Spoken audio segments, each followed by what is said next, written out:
Bonjour et bienvenue sur ma chaîne AlphaDog. N'oubliez pas de vous abonner et si la vidéo vous plaît, de mettre un pouce sous la vidéo. Donc aujourd'hui, en fait, je suis accompagnée de Mélanie et elle est éleveuse, donc elle va se présenter après. Et en fait, l'idée, ce serait de vous faire prendre conscience aux éleveurs de chiots, donc aussi les personnes professionnelles ou même quelqu'un qui fait une portée, on va dire, occasionnelle, qu'il faut davantage informer les acheteurs de chiots ou ceux qui adoptent un chiot du fonctionnement du chien. En fait, le but, ce serait que les gens puissent acquérir des connaissances avant d'acheter un chiot et après l'achat, afin d'éviter des erreurs de sociabilisation, de propreté, avoir des conseils pour justement la première nuit. Souvent, les gens sont un petit peu en panique, ne savent pas trop s'ils doivent faire dormir le chien dans la cuisine ou avec eux ou le laisser pleurer. Des conseils pour le rendre propre, des premiers conseils aussi pour le rappel, parce que souvent le chien, il a un rappel naturel, un suivi, et les gens le perdent parce qu'ils font déjà des erreurs de départ. L'idée, c'est aussi que les gens puissent avoir la petite notice pour leur apprendre au chien à rester seul, qu'ils sachent un petit peu comment se comporter pour créer un attachement, mais aussi ne pas oublier de créer un fameux détachement. Donc du coup, bonjour Mélanie. Bonjour Laure. Donc moi je suis éleveuse de berger australien, teckel nain poil long et de chihuahua poil long dans la Somme.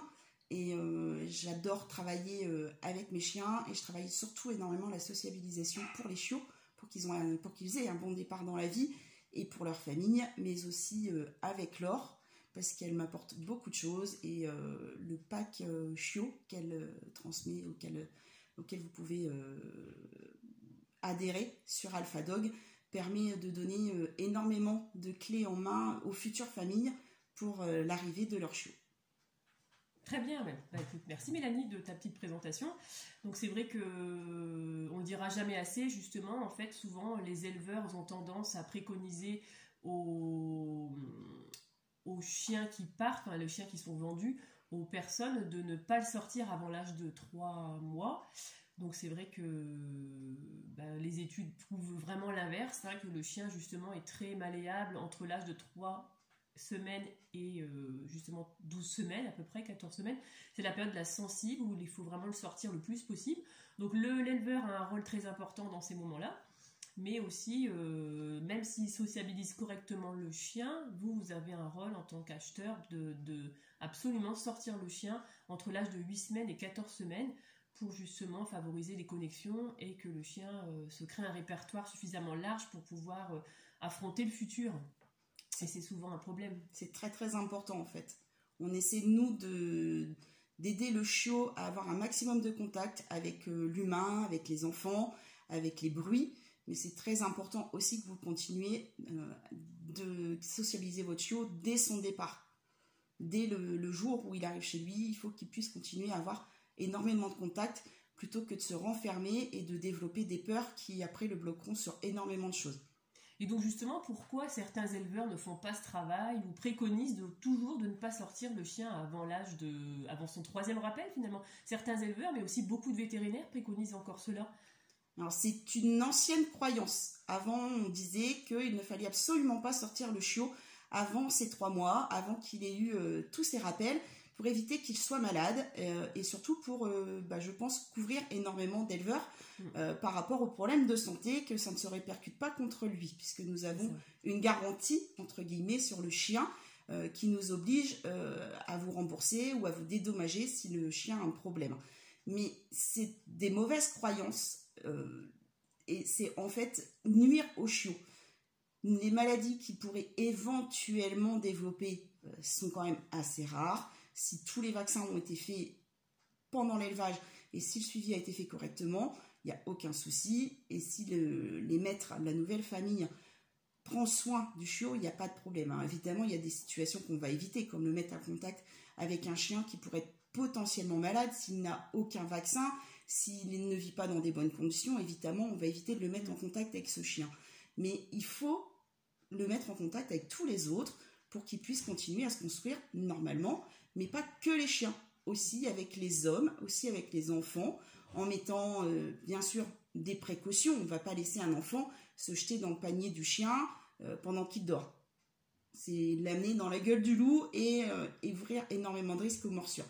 Mais il faut continuer à travailler tout cela quand même et qu'il continue à s'habituer à tous les bruits pour éviter qu'il rentre dans une atmosphère où quand il va rencontrer ce bruit, il va en souffrir et en avoir peur. Oui, tout à fait. Non, mais c'est important de le savoir parce qu'il y a encore beaucoup d'idées préconçues et justement, moi j'ai beaucoup de clients qui m'appellent à l'âge de 7 mois et ils n'ont surtout pas sorti le chien avant et ça pose vraiment des problèmes parce qu'après il y aura des carences qu'on ne pourra pas combler à l'âge adulte. Donc du coup le chien restera peureux, même si on fait appel à un professionnel, on ne pourra pas tout récupérer. Donc c'est très très important que cette information-là circule, que vous en parliez autour de vous, que vous fassiez passer l'information. Parlez-en avec votre vétérinaire, il peut aussi se remettre en question et s'informer davantage. Il n'est peut-être pas au courant que certaines études scientifiques sur ce sujet sont sorties depuis quand même quelques années, mais il y a certains vétérinaires qui préconisent encore de ne pas sortir le chiot. Donc ça m'embête un peu parce qu'après les carences, on a du mal à récupérer. Et un chien peureux, potentiellement, peut être un chien dangereux. Et donc on peut dire quand même que vous les naisseurs, donc toi Mélanie, mais d'autres personnes aussi, vous avez un rôle quand même très important puisque finalement si vous ne familiarisez pas le chiot suffisamment dans la petite enfance, en fait on va avoir des problèmes d'éducation toute la vie du chien. Tout à fait. On travaille énormément sur tout ce qui peut impacter le chiot.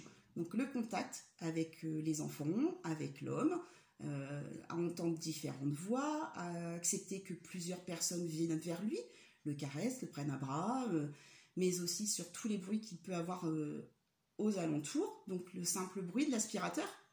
Je connais énormément de chiens qui ont peur de l'aspirateur, mais aussi tout ce qui peut être dans son environnement. Si on sait que le chien va être dans une région où il y a beaucoup de bruit d'avion, de passage d'avion, on va lui faire passer des bandes sonores avec le son des avions pour pas qu'il en ait peur.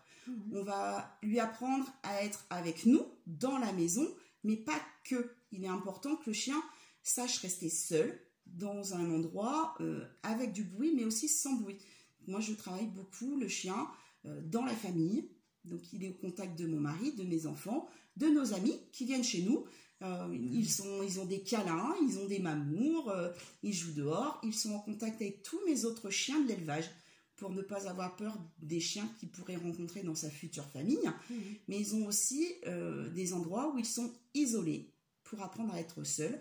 Donc parfois avec du bruit et parfois sans, pour qu'ils sachent être seuls avec du bruit sans réagir plus, sans se retrouver dans un évitement de stress, mais aussi dans des endroits seuls, où il est au calme, où il peut se poser, où il n'y a aucun autre bruit dans son alentour.